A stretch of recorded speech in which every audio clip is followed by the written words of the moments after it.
Hey guys, and I proudly present you a 6-way flying machine in Minecraft. So yeah, after the 4x1 it was just a matter of time, pretty much, because I thought right away, well, this must be able somehow to combine 4-way flying machines with observers into 6-way flying machines. And well, this is my testing world, and it took quite a lot of attempts to get it to run. On this machine here, which is perfectly symmetrical but doesn't work, I'll quickly show you the principle of the other one, because this is, I think it's easier to understand since you can mirror it in either side. And that's the way I tried to design this at first. But unfortunately it didn't work, and it took me quite a while to figure out what the issue was, and the issue was the piston butt, which makes this not a symmetrical issue. These pistons were just partially buttered, and that's caused an issue. And it was actually like many hours of testing until I figured out that it was simply the piston bug, and that's why the other machine doesn't look so perfectly symmetrical anymore. But let's first get to how this machine works. So we have 24 sticky pistons in total here, and yeah, in each cardinal direction we have 4 facing one way and 4 facing the other way. So basically we have in total 12 motors, and a motor consists out of 2 pistons.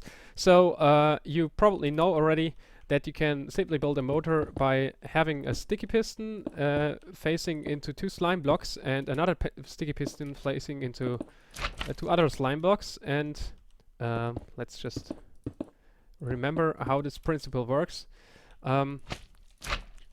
With observers pointing towards the sticky pistons.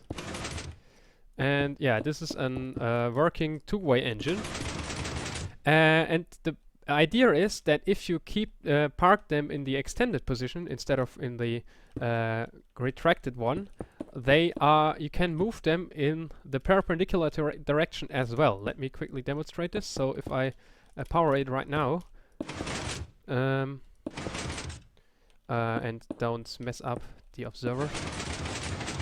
Now it stays in the extended position, and when you push these pistons perpendicular at the same time, they are both going to extend at the same time, therefore preventing each other from pulling anything. So if I both pull them in this direction or upwards or downwards, they will both power quickly afterwards. But since they are trying to grab this slime block while the other piston is extended, and vice versa, they won't actually do anything unless one side is only power and the other one isn't. And that's the whole principle this machine is based on.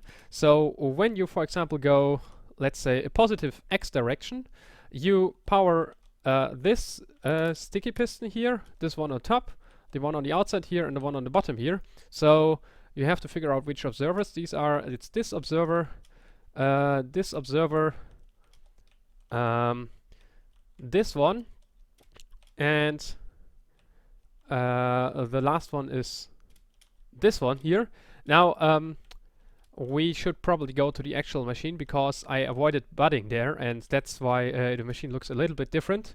So actually I'm using budding, but only to power the pistons which are intended to be powered. So in this case this observer is budding this piston here, but no other piston. So the only tricky part is now to build a station, and that's what took me longer than actually designing the machine itself.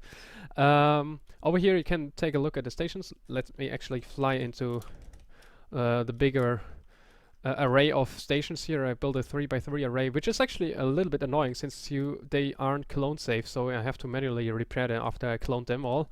But the machine itself is clone safe. That's great, because all pistons extend and retract at the same time. So yeah, let's start with the horizontal directions. What you can see is that a lot of pistons extend.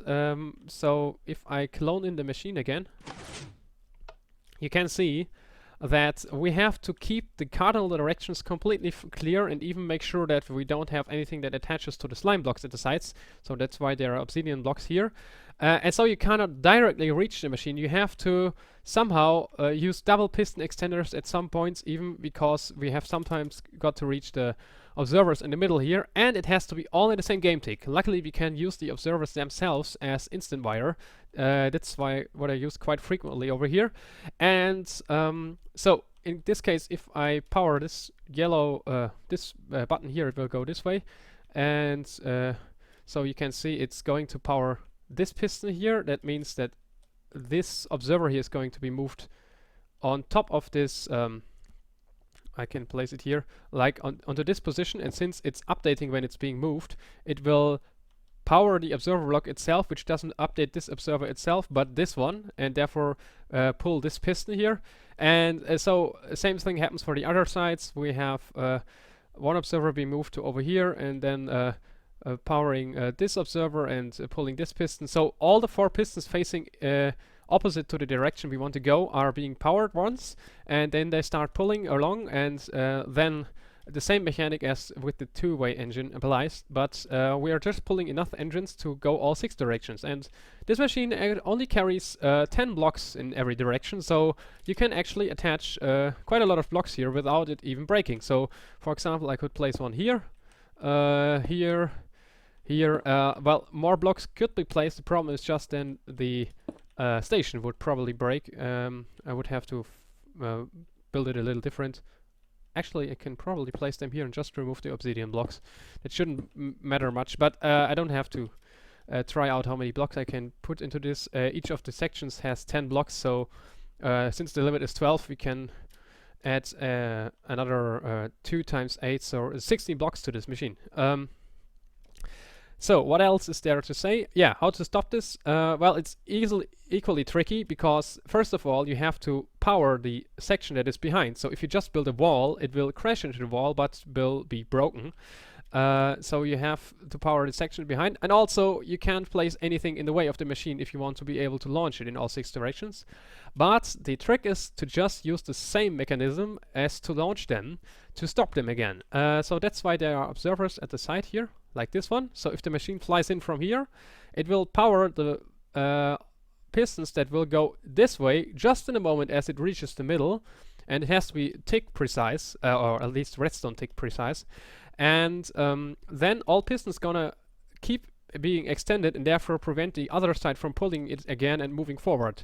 And yeah, you just have to adjust the timing for all 6 sides, and you got a station that can move it everywhere. So let's power it one more time and take a look at it. Oh, so beautiful. And this is almost music in my ears, as you probably know. I'm a fan of pistons.